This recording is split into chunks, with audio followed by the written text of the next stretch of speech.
지하철 타다 보면 문득 이런 생각 안 들어? 이 역 이름 왜 이렇게 지었지?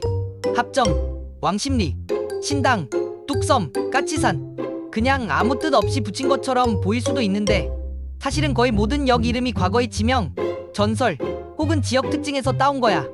예를 들어 합정역. 이건 합수정이라는 옛 정자 이름에서 왔어.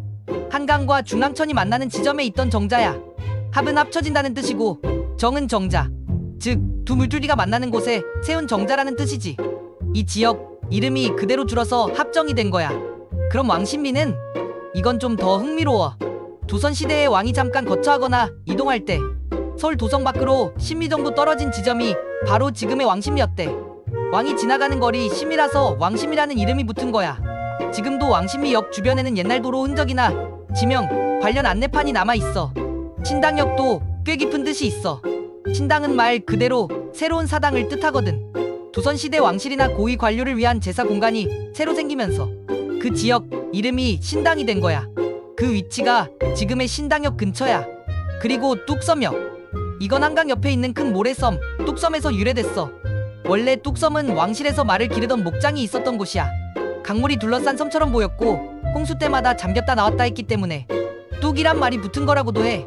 그래서 지금도 주변에 서울숲, 승마장, 조선시대 사육장 유적 같은 게 남아있지.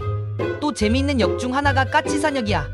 까치산이라는 지명이 실제로 존재하는데 조선시대에 이 일대에 까치가 엄청 많았고 겨울에 까치가 많이 보이면 복이 온다는 민속신앙도 있었어. 그래서 까치가 많았던 이 언덕 지대를 까치산이라 불렀고 그 지명이 그대로 역 이름이 된 거지.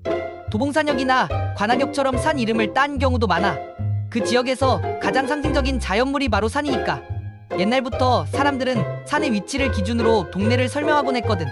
예를 들어 도봉산 아래쪽 마을 이런 식으로.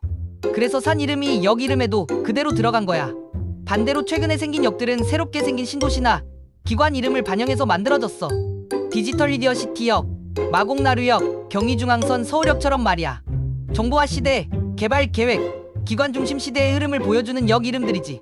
그런데 여기서 중요한 건 우리가 아무 생각 없이 오가는 지하철 역 하나하나가 그 지역의 역사, 전설, 지형, 문화 같은 걸 간직하고 있다는 거야. 실제로 지하철역 이름을 정할 때는 그냥 아무렇게나 붙이지 않아. 주민 의견 수렴하고 역사적 유래 조사하고 혼동되지 않게 따져가며 정하는 경우가 많아. 예를 들어 서울대 입구역이 사실 서울대에서 꽤 멀다는 거 알지? 근데도 그렇게 이름 붙은 건 당시엔 그게 그나마 제일 가까운 출입구였기 때문이야. 이런 거 하나하나 보면 역 이름은 단순한 방향 안내판이 아니라 그 지역의 시간을 간직한 작은 기록들이라는 생각이 들어. 다음에 지하철 탈 때 그 역 이름 그냥 지나치지 말고 왜 이 이름일까? 하고 한 번쯤 생각해봐. 진짜 알고 보면 지하철 타는 재미가 달라진다.